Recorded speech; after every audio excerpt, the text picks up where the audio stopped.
कहानी की शुरुआत होती है रोम, इटली के खूबसूरत शहर से, जहां एक मशहूर बिजनेसमैन क्लॉडियो अपनी कंपनी की ऊंची इमारत में हर रोज की तरह पहुंचा था। वो जैसे ही लिफ्ट में गया, उसे उसकी पत्नी लेना का फोन आया। क्लॉडियो ने मुस्कुराते हुए फोन उठाया, लेकिन बात करते करते अचानक लिफ्ट की लाइटें झपकने लगीं और कुछ ही सेकंड में लिफ्ट बीच में रुक गई। क्लॉडियो ने घबराते हुए लेना को बताया कि वो लिफ्ट में फंस गया है, लेकिन लेना उसकी बातों पर ज्यादा ध्यान नहीं दे रही थी। वो अपनी रोजमर्रा की बातें करती रही। ये देखकर क्लॉडियो को गुस्सा आ गया और गुस्से में उसने फोन काट दिया। फिर उसने तुरंत बिल्डिंग की सिक्योरिटी टीम से संपर्क किया। उन्होंने कहा कि वे कुछ मिनटों में लिफ्ट की जांच कर लेंगे। समय बीतता गया और क्लॉडियो को याद आया कि उसकी आज एक इम्पोर्टेंट मीटिंग थी। उसने अपनी असिस्टेंट सारा को फोन किया और पूछा कि क्या क्लाइंट अब भी उसका इंतजार कर रहे हैं। सारा ने हाँ कहा और बोली कि क्लाइंट्स अब थोड़ा बेचैन हो रहे हैं। क्लॉडियो ने उसे कहा कि थोड़ा और इंतजार करे, वो जल्द ही ऑफिस पहुंच जाएगा।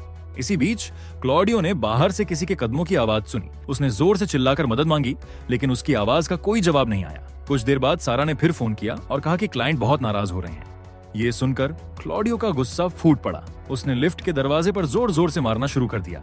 थोड़ी देर बाद उसने फिर इमरजेंसी बटन दबाया और सिक्योरिटी से कहा कि उसे उन लोगों का नंबर दो जो बिल्डिंग की छत पर रिपेयरिंग कर रहे हैं। जब वह बात कर रहा था, तभी दूसरी तरफ से किसी की चीखने की आवाज आई, मानो उसकी जान खतरे में हो, और कुछ सेकंड बाद कॉल कट गई। अब उसके पास कोई और रास्ता नहीं बचा था। उसने अपनी जैकेट उतारी और खुद ही लिफ्ट का दरवाजा खोलने की कोशिश करने लगा। बहुत मेहनत के बाद वो दरवाजा थोड़ा सा खोलने में कामयाब हुआ और जोर से चिल्लाया, लेकिन बाहर से कोई जवाब नहीं आया। उसे लगा कि शायद उसके सारे एम्प्लॉइज घर जा चुके हैं। गुस्से और बेचैनी में उसने दरवाजे को और जोर से धक्का दिया, पर वो पूरी तरह नहीं खुला। धीरे धीरे उसका धैर्य टूटने लगा। इसी बीच उसे फिर से लेना का फोन आया, लेकिन इस बार उसकी आवाज कांप रही थी। उसने घबरा कर कहा कि कोई अजीब आदमी घर का दरवाजा जोर जोर से पीट रहा है। ये सुनकर क्लॉडियो घबरा गया और उसने तुरंत उसे बोला कि वो पुलिस को फोन करे, लेकिन लेना ने डरते हुए कहा कि सामने से कोई भी फोन नहीं उठा रहा। क्लॉडियो ने उसे शांत किया और कहा कि वो अपने कमरे में चुप रहे। फिर उसने तुरंत अपने ड्राइवर को फोन किया और कहा कि वो तुरंत घर जाए और लेना की सुरक्षा सुनिश्चित करे। थोड़ी देर बाद लेना ने फिर कॉल किया और घबराते हुए बताया कि न्यूज में हर जगह लोग पागल हो रहे हैं और एक दूसरे पर हमला कर रहे हैं, मानो वे सब ज़ॉम्बी बन गए हों। क्लॉडियो ने उसे दिलासा दिया, ये सब मीडिया की बढ़ा चढ़ाकर बताई बातें हैं, तुम चिंता मत करो, शांत रहो, ड्राइवर कुछ ही मिनटों में वहां पहुंच जाएगा। लेना ने थोड़ी राहत की सांस ली और बोली कि वो उसे हर पल फोन करते रहे। कॉल खत्म होते ही क्लॉडियो ने मोबाइल में न्यूज चेक करना शुरू कर दिया। तभी अचानक उसे बाहर से लोगों की चीखें सुनाई दी। झांक कर देखने पर उसने देखा कि बहुत से लोग जान बचाकर भाग रहे थे। तभी एक औरत लिफ्ट के पास आई और अंदर आने की कोशिश करने लगी, और वो औरत क्लॉडियो की एक्स गर्लफ्रेंड निकली। क्लॉडियो ने उसे अंदर खींचने की कोशिश की, लेकिन तभी कुछ लोगों ने उसे पीछे से पकड़ लिया और कुछ ही पलों में वो औरत दर्द से चिल्लाने लगी और देखते ही देखते वे सभी लोग उस पर हमला कर उसे मार डालते हैं। ये सब देखकर क्लॉडियो सदमे में चला गया। फिर डर के मारे वो धीरे धीरे दरवाजे की ओर झांकने लगा और तभी अचानक दो ज़ॉम्बी उसके सामने प्रकट हो गए। वे उस पतली से जगह से अंदर घुसने की कोशिश करने लगे। क्लॉडियो उन्हें देखकर डर के मारे कांप उठा, लेकिन तभी पास से किसी की चीख सुनकर ज़ॉम्बी उस आवाज की ओर भाग निकले। क्लॉडियो उस भयानक दृश्य को देखकर पूरी तरह स्तब्ध रह गया। बेचैनी में क्लॉडियो ने अपने ड्राइवर को कॉल किया और उसे तुरंत उसकी पत्नी लेना की घर की तरफ जाने को बोला, लेकिन कॉल के दौरान अचानक अजीब सी आवाज आई, जैसे ड्राइवर का कोई एक्सीडेंट हो गया हो, और कॉल कट गई। ये सुनकर क्लॉडियो पूरी तरह टूट गया। अब उसके दिमाग में सिर्फ उसकी पत्नी की चिंता घेरने लगी। थोड़ी देर बाद सेफ्टी गार्ड का फोन आया। उसने कहा कि छत पर उसके कोई कर्मचारी कॉल नहीं उठा रहे हैं, इसीलिए वो खुद छत पर जा रहा है। क्लॉडियो ने चिल्लाते हुए कहा, अपने कमरे में रहो, पूरी बिल्डिंग में ज़ॉम्बी का हमला हो रहा है। लेकिन गार्ड ने उसकी बात समझने की बजाय छत का दरवाजा खोल दिया। कुछ ही सेकंड बाद उसके चीखों की आवाज फोन के जरिए क्लॉडियो तक पहुंची और फोन कट गया। इस बीच लिफ्ट का पैनल भी अचानक काम करना बंद हो गया। क्लॉडियो ने महसूस किया कि अब उसकी सुरक्षा सिर्फ उसके अपने हाथ में है। इसके बाद उसने अपनी पत्नी लेना को फोन किया, लेकिन उसने कॉल नहीं उठाया। क्लॉडियो को लगा कि शायद लेना अब जीवित नहीं है। तभी सारा का कॉल आया। जैसे ही क्लॉडियो ने फोन उठाया, उसे अपनी एक्स गर्लफ्रेंड दिखाई दी, लेकिन वो अब ज़ॉम्बी बन चुकी थी। डर के मारे क्लॉडियो पीछे गिर पड़ा। फिर खुद को संभालते हुए उसने लिफ्ट की रेल उठाई और कई बार अपनी एक्स गर्लफ्रेंड पर वार किया। कुछ ही सेकंड में वो ज़ॉम्बी को मारने में सफल हो गया। लड़ाई के बाद क्लॉडियो ने पानी की बोतल से खुद को साफ किया और फिर उसने ज़ॉम्बी के शरीर को लिफ्ट की रेल से दूर धकेल दिया, ताकि कोई और खतरा न हो। अपने दिमाग को शांत करने के लिए उसने अपने वर्कबुक की पेजेस फाड़कर लिफ्ट के फर्श पर बिछा दी, जिसे खून धीरे धीरे सूखने लगा। तभी उसे किसी की आवाज सुनाई दी। वो तुरंत छिप गया और धीरे धीरे बाहर की ओर झांका, तो वो उसकी कॉलीग निकली, जो बहुत घबराई हुई थी। क्लॉडियो ने उसे शांत किया और फिर उसे कहा कि वो रेल से लिफ्ट का दरवाजा खोलने में मदद करे। कई प्रयासों के बाद उन्होंने दरवाजा कुछ सेंटीमीटर तक खोल लिया, लेकिन अचानक रेल फिसल गई और एक तेज आवाज पूरे फ्लोर्स में गूंज उठी। कॉलीग डर के मारे पीछे हट गई और भाग खड़ी हुई। तभी एक गुस्सैल ज़ॉम्बी क्लॉडियो पर झपट पड़ा। क्लॉडियो पीछे हट गया और वो ज़ॉम्बी अंदर आने की कोशिश करने लगा। उसी समय कॉलीग अचानक वापस आई और गोल्फ क्लब से ज़ॉम्बी पर वार किया। एक ही झटके में उसने उसे खत्म कर दिया। क्लॉडियो उसकी बहादुरी देखकर हैरान और प्रभावित हुआ, लेकिन राहत लंबी नहीं चली। कुछ और ज़ॉम्बी उनके पास आ गए और उन्होंने कॉलीग पर हमला कर दिया। क्लॉडियो बस चुपचाप वो भयानक दृश्य देखता रहा। कुछ मिनट तक क्लॉडियो बहुत परेशान हो गया था। उसने मोबाइल निकाला और खबरें पढ़ी। पूरी रोम में सोल्जर्स तैनात हो चुकी थी। चिंता में उसने फिर से लेना को कॉल किया। इस बार लेना ने फोन उठाया। दोनों ने एक दूसरे की आवाज सुनकर राहत की सांस ली, लेकिन खुशी ज्यादा देर तक नहीं टिक पाई। लेना ने फोन पर बताया कि उनके घर में कई पागल ज़ॉम्बी घुस आए हैं। क्लॉडियो ने तुरंत कहा, अलमारी को दरवाजे के पास खींचो और रास्ता बंद कर दो। लेना ने वो करने के बाद पूछा कि अब उसे आगे क्या करना चाहिए, लेकिन क्लॉडियो ने कहा कि वो नहीं जानता कि इस कंडीशन में और क्या किया जा सकता है। लेकिन तभी फोन के दूसरी तरफ से अचानक दरवाजा टूटने की आवाज आई। ये सुनकर क्लॉडियो की धड़कन बढ़ गई। एक पल बाद उसे फोन से लेना की चीख सुनाई दी, जैसे किसी ने उसे पकड़ लिया हो। और फिर फोन अचानक कट गया। क्लॉडियो बस रो पड़ा। उसका दिल जोर जोर से धड़क रहा था। वो जानता था कि अब केवल समय ही बताएगा कि लेना सुरक्षित है या फिर वो भी इस डरावनी तबाही का हिस्सा बन चुकी है। कुछ देर बाद बिल्डिंग के लंबे सुनसान कॉरिडोर में हल्की आवाजें सुनाई दी। एक कर्मचारी सावधानी से कॉरिडोर से होते हुए उसकी ओर बढ़ रहा था। लिफ्ट के पास पहुंचकर उसने क्लॉडियो को देखा और घबराते हुए पूछा, यहाँ क्या हो रहा है? क्लॉडियो ने कहा कि उसे भी नहीं पता कि ये सब क्यों हो रहा है और उसे सलाह दी कि वो यहाँ से तुरंत भाग जाए। इतना कहते ही कॉरिडोर के दूसरी ओर कुछ ज़ॉम्बी दिखाई दिए। उनका अजीब डरावना मूवमेंट देखकर कर्मचारी डर के मारे दौड़ पड़ा। कई घंटे बीत चुके थे और क्लॉडियो मानसिक तौर पर पूरी तरह टूटने लगा। उसने सभी ज़ॉम्बी को अपनी ओर बुलाने के लिए चिल्लाया ताकि वो अपना गुस्सा उन पर निकाल सके, लेकिन तभी किसी के आवाज सुनकर ज़ॉम्बी पीछे हट गए। तभी क्लॉडियो की नजर उसकी असिस्टेंट सारा पर पड़ी, जो डर से कांपती हुई कॉरिडोर के आखिरी हिस्से में खड़ी थी। अब सब ज़ॉम्बीज का ध्यान सारा की ओर चला गया। ज़ॉम्बीज को देखकर सारा दौड़ते हुए एक कमरे तक पहुंची, लेकिन दरवाजा मजबूती से बंद नहीं कर पाई। क्लॉडियो ने बिना सोचे समझे अपनी पूरी ताकत लगाई। उसने अपनी घड़ी फेंक दी, उनकी ध्यान अपनी ओर खींचने की कोशिश की, लेकिन ज़ॉम्बी उस पर ध्यान नहीं दे रहे थे। कुछ ही सेकंड में ज़ॉम्बी कमरे में घुस गए और सारा को मार डाला। सारा की मौत ने क्लॉडियो पर एक और बड़ा झटका दिया। उदास और हताश क्लॉडियो अपने मोबाइल पर खबरें देखने लगा। स्क्रीन पर एक रिपोर्टर का लाइव वीडियो चल रहा था। रिपोर्टर बता रहा था कि पुलिस पूरे शहर में ज़ॉम्बी हमलों से निपटने की कोशिश कर रही है और लोगों को तुरंत रोम छोड़ने की सलाह दी जा रही है। इतने में ज़ॉम्बी आवाज सुनकर लिफ्ट के पास आए और दरवाजे से अंदर घुसने की कोशिश करने लगे। उसी समय बिल्डिंग की बिजली चली गई और लिफ्ट अंधेरे में डूब गई। कुछ सेकंड बाद तेज आवाज हुई, शॉटगन की गोली की। क्लॉडियो ने देखा कि ज़ॉम्बी लाइन से गिर रहे हैं। उसने सोचा कि शायद कोई पुलिस वाला है।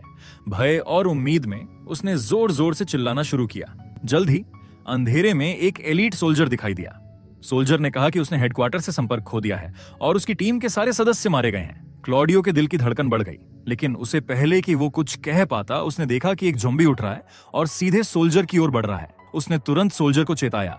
सोल्जर ने तुरंत प्रतिक्रिया दी और झटके में ज़ॉम्बी को शॉटगन से मार गिराया। फिर सोल्जर लिफ्ट के दरवाजे को खोलने की कोशिश करने लगा ताकि क्लॉडियो बाहर आ सके, लेकिन लिफ्ट जाम हो चुकी थी और दरवाजा खुल नहीं रहा था। सोल्जर ने क्लॉडियो की ओर देखते हुए पूछा, कोई और तरीका है क्या इसे खोलने का?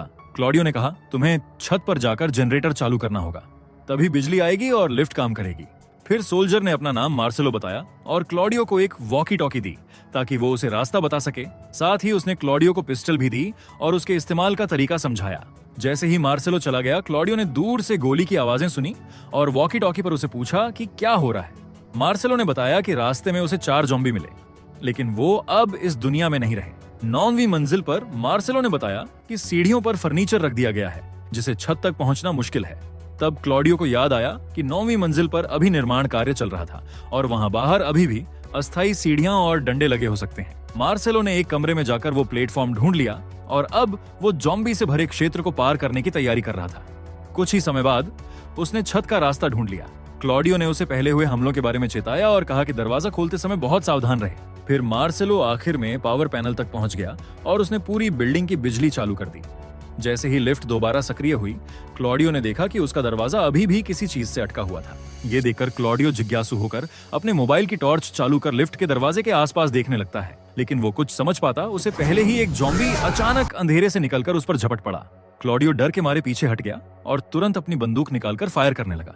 शुरुआती गोलियां ज़ॉम्बी को नहीं लगी, लेकिन आखिर में एक गोली सीधी उसके सिर में जा लगी और वो ज़ॉम्बी जमीन पर गिर गया। लेकिन गोलियों की तेज आवाज पूरे फ्लोर में गूंज जाती है और थोड़ी ही देर में लिफ्ट के दरवाजे पर और भी ज़ॉम्बी जमा होने लगते हैं। इतने सारे ज़ॉम्बी को एक साथ देखकर क्लॉडियो का डर बढ़ जाता है। तभी वॉकी टॉकी में मार्सेलो की आवाज आती है, क्लॉडियो शांत रहो, फोकस करो। मार्सेलो की बात सुनकर क्लॉडियो खुद को संभालता है और फिर वो हिम्मत जुटाकर एक एक करके सभी ज़ॉम्बी पर फायर करता है। कुछ देर की लड़ाई के बाद सारे ज़ॉम्बी जमीन पर गिर जाते हैं, लेकिन जब क्लॉडियो नीचे नजर डालता है तो उसकी सांसें थम जाती हैं। उन मरे हुए ज़ॉम्बीज के चेहरे अब साफ दिख रहे थे। वो उसके ही ऑफिस के सहकर्मी थे। ये देखकर उसका दिल टूट जाता है और वो कुछ पल के लिए वहीं खड़ा रह जाता है। उसे संभालने की कोशिश में मार्सेलो वॉकी टॉकी पर कहता है, क्लॉडियो खुद को संभालो, ये लोग अब इंसान नहीं रहे, ये सिर्फ इंसान जैसी शक्ल वाले राक्षस हैं। क्लॉडियो कुछ उसे कह पाता उसे पहले ही वॉकी टॉकी से अचानक मार्सेलो की जोरदार चीख सुनाई देती है। क्लॉडियो घबरा जाता है, समझ ही नहीं पाता कि क्या हुआ। फिर कुछ ही सेकंड में दूसरी तरफ से डरावनी गुर्राने की आवाजें आने लगती हैं। ये सुनकर क्लॉडियो का दिल डूब जाता है। उसे एहसास हो जाता है कि शायद मार्सेलो भी उन ज़ॉम्बीज का शिकार बन चुका है। अब क्लॉडियो पूरी तरह अकेला रह गया था। उसके चारों ओर सिर्फ सन्नाटा और मौत का डर फैला हुआ था। वो खुद को शांत करने की कोशिश करता है, खुद को दिलासा देता है कि सब ठीक हो जाएगा। फिर वो अपनी पत्नी लेना की पुरानी तस्वीरें देखने लगा। तस्वीर देखते ही उसकी आंखों से आंसू बहने लगे। उसी वक्त अचानक बाहर से गोलियों की आवाजें सुनाई देने लगी।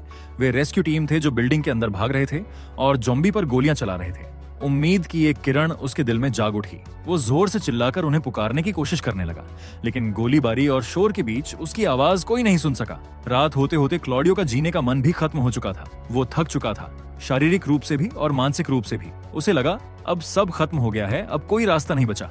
डर और निराशा में वो जोर जोर से चिल्लाने लगा, जिसकी आवाज सुनकर कई ज़ॉम्बी फिर से लिफ्ट के पास आ गए। इसके बाद क्लॉडियो ने कांपते हाथों से बंदूक उठाई और ज़ॉम्बीज के सामने खुद पर ही तान दी। उसकी आंखों में आंसू थे और वो ट्रिगर दबाने ही वाला था कि अचानक उसे मार्सेलो की आवाज सुनाई दी। क्लॉडियो हैरान रह गया। मार्सेलो उस समय किसी तरह अपनी जान बचाकर लिफ्ट के ऊपर से स्टील के तारों का सहारा लेते हुए नीचे आने में सफल हो गया था। फिर क्लॉडियो ने तुरंत पास पड़ी एक लोहे की रॉड उठाई और लिफ्ट की छत का दरवाजा खोल दिया ताकि मार्सेलो अंदर आ सके। जैसे ही मार्सेलो अंदर कूदा, उसने बिना वक्त गवाए अपनी शॉटगन से चारों ओर खड़े ज़ॉम्बीज पर फायर करना शुरू कर दिया और कुछ ही सेकंड में ज़ॉम्बीज का सफाया हो गया। अब दोनों फर्श पर गिर पड़े, थके हुए, घायल और टूटे हुए, लेकिन जिंदा। क्लॉडियो ने हिचकिचाते हुए मार्सेलो से पूछा, ऊपर क्या हुआ था? मार्सेलो ने धीरे से जवाब दिया, मैं मुश्किल से उन ज़ॉम्बीज से भाग निकला, लेकिन तब एक ज़ॉम्बी ने मेरी टांग पर काट लिया था। अब दोनों को पता था कि बाहर निकलने की कोई उम्मीद नहीं बची। वे फर्श पर बैठकर अपने आखिरी पलों के बारे में सोचने लगे। कुछ मिनट बाद मार्सेलो की सांसें भारी होने लगीं। वो जोर जोर से खांसने लगा था।